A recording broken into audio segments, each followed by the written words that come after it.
শখের তুলা নাকি ৮০ টাকা। তাই হয়তো মানুষ তার এক জীবনে হাজারো রকমের শখ পূরণের চেষ্টা করে থাকে। সেই শখের বসে অদ্ভুত সব কাণ্ড করতেও পিছুপা হয় না মানুষ। শখ পূরণে কেউ করেন হারিয়ে যাওয়া পুরনো তৈজসপত্র সংগ্রহ, আবার কেউ করেন পুরনো মুদ্রা অথবা ডাক টিকিট সংগ্রহ। সেরকমই এক অদ্ভুত ব্যক্তির দেখা মিলেছিল জাপানের টোকিওতে। মানুষের চামড়া সংগ্রহ করা ছিল তার প্রধান শখ। সূর্য উদয়ের এই দেশটির রাজধানী টোকিওতে অবস্থিত জিকিয়াই ইউনিভার্সিটি স্কুল অব মেডিসিন।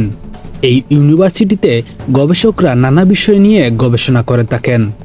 টোকিওর এই ইউনিভার্সিটিতে দেখা যায় অদ্ভুত এক জাদুঘর। সেই জাদুঘরে সারি সারি সাজানো রয়েছে মানুষের চামড়া। কোনো চামড়ায় আঁকা ট্যাটু, আবার কোনো চামড়ায় রয়েছে বাহারি উল্কি।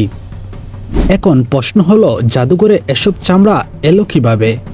এ প্রশ্নের উত্তর খুঁজতে গেলে যে মানুষটির নাম পাওয়া যায় তিনি টোকিওর ইম্পেরিয়াল বিশ্ববিদ্যালয়ের অধ্যাপক ডাক্তার ফুকুশি মাসাইচি। ডাক্তার মাসাইচি 1878 সালের 30 জানুয়ারি জাপানের ইয়ামগাসিতে জন্মগ্রহণ করেন। ইউনিভার্সিটি অব টোকিও থেকে মেডিসিনে পড়ালেখা শেষ করে উচ্চ ডিগ্রি নিতে জার্মানিতে পাড়ি জমান। এরপর দেশে ফিরে তিনি জাপানি প্যাথোলজিক্যাল সোসাইটি প্রতিষ্ঠা করেন। ডাক্তারি পেশার পাশাপাশি তাকে বেশ আকৃষ্ট করত রোগীর শরীরে আঁকা উল্কি বা ট্যাটু। সেই আকৃষ্টতা থেকেই তিনি চাইলেন সেসব সংগ্রহ করতে।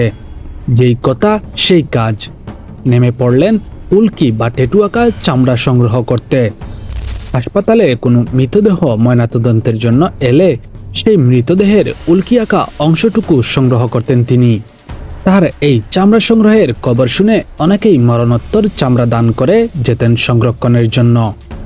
গবেষণার জন্য অনেকের কাছে টাকা দিয়েও চামড়া বুকিং দিতেন মাসাইচি।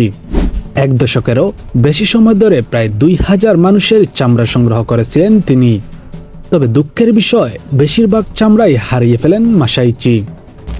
1945 সালের বিমান হামলায় লাগেজ ভর্তি চামড়া নিয়ে শিকাগোতে যাওয়ার সময় অনেক চামড়া হারিয়ে যায়। তবে এখন পর্যন্ত 105 জন মানুষের ভিন্ন ভিন্ন চামড়া সংগ্রহে আছে টোকিওর সেই ইউনিভার্সিটিতে। তবে তা সর্বসাধারণের জন্য উন্মুক্ত নয়। শামিল হোসেন, জিবস 24।